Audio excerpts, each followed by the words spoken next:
I am thrilled to be here with my husband and these wonderful people to join with you, especially here tonight. I am so grateful that you are here and that we can share tonight in the spirit of aloha at BYU, Hawaii.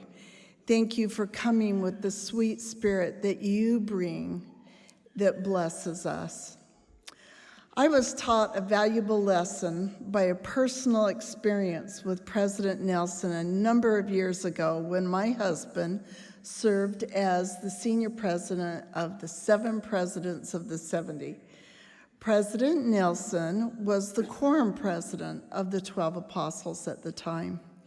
We were at an annual mission leadership seminar in Provo, Utah.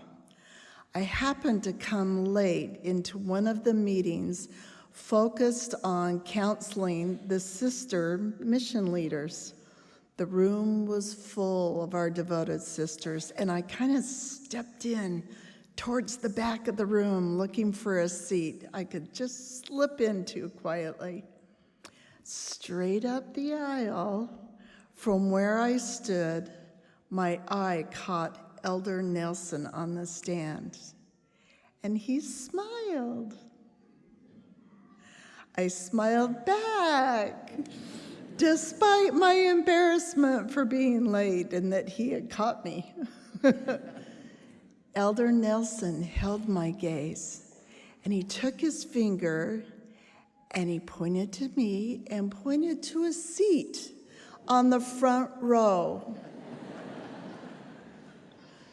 I kind of shrugged, not wanting to make a scene or in any way disrupt the meeting, and I took my finger and indicated a seat just right here that I could sit down, a seat right beside me. Elder Nelson smiled, and with his pointing finger, he beckoned me once again to come forward and take my seat on the front row with my name on it. Well, I think by then I probably disrupted the meeting enough. And I smiled back, and this time with a timid determination to do as he asked. So I literally took a deep breath, and I walked the long walk to the seat awaiting me on the front row. After the meeting, I bolted from my seat to catch Elder Nelson and ask his forgiveness as I feebly tried to repent for not responding to his request the first time. Elder Nelson smiled, and in loving forgiveness, he simply said, "Thank you for being obedient." I've thought a lot about that single experience and what it taught me about myself, about obedience, about following our ordained leaders. President Nelson understands the importance of obedience, as he has taught, quote, "Obedience paves the way for a joyful life for you today and a grand eternal reward tomorrow," unquote. I also learned about our dear prophet, President Nelson, his kindness, his caring, and most of all, his patience. He has been ministering all his life, one by one, and surely did so to me that day, one amidst hundreds. President Nelson's request of me was a loving invitation, one to come forward and be where I was asked to be, to not just settle on a seat near the back, but to step up, to be accountable for who I am and serve in a holier way. Our prophet is inviting each of us to be willing to stand out, step up, and more fully, often courageously, as it was in my case, to step into our role as sons and daughters of God in these last days. to gather and build God's kingdom on both sides of the veil and prepare for the return of the Son of God, that we not be lulled into easy contentment, but be diligent, watchful, and ready to be all that we can be and do what is needed to be done.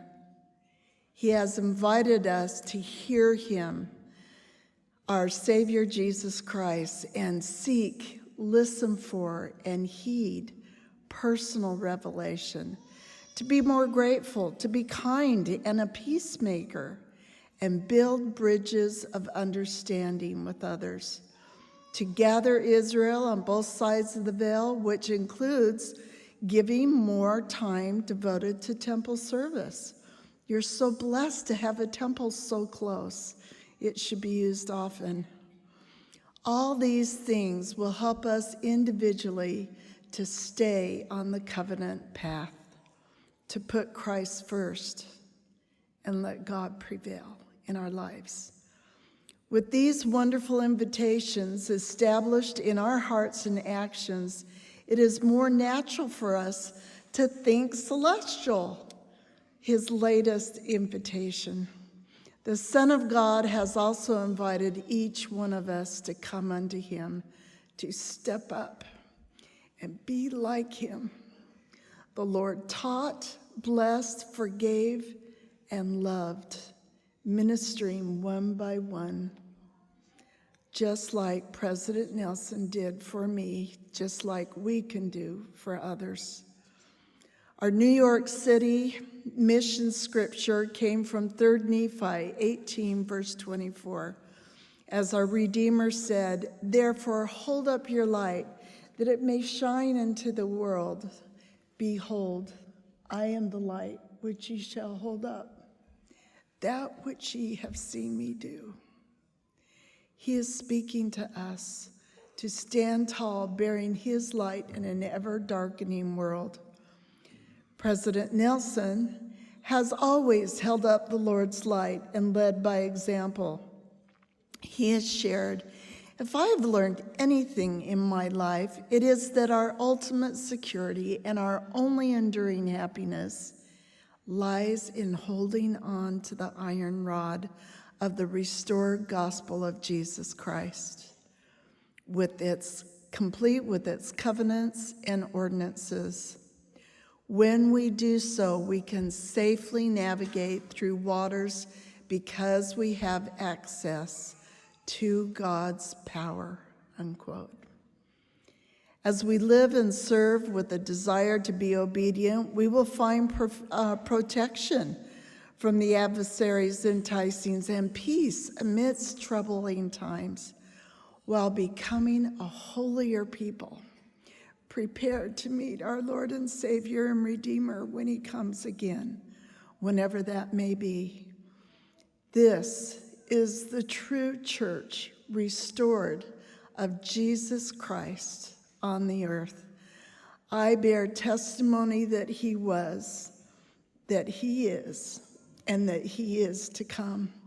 I testify that he has given us and directs a living, loving prophet to truly guide us in this our day, our dear President Nelson, whom we love and sustain. May we be obedient to our prophet's invitations in all things, welcoming our Father in heaven and his Son, Jesus Christ, to truly prevail in our lives. We love you. We thank you. We're so glad to be with you. In the name of Jesus Christ, amen. Mahalo.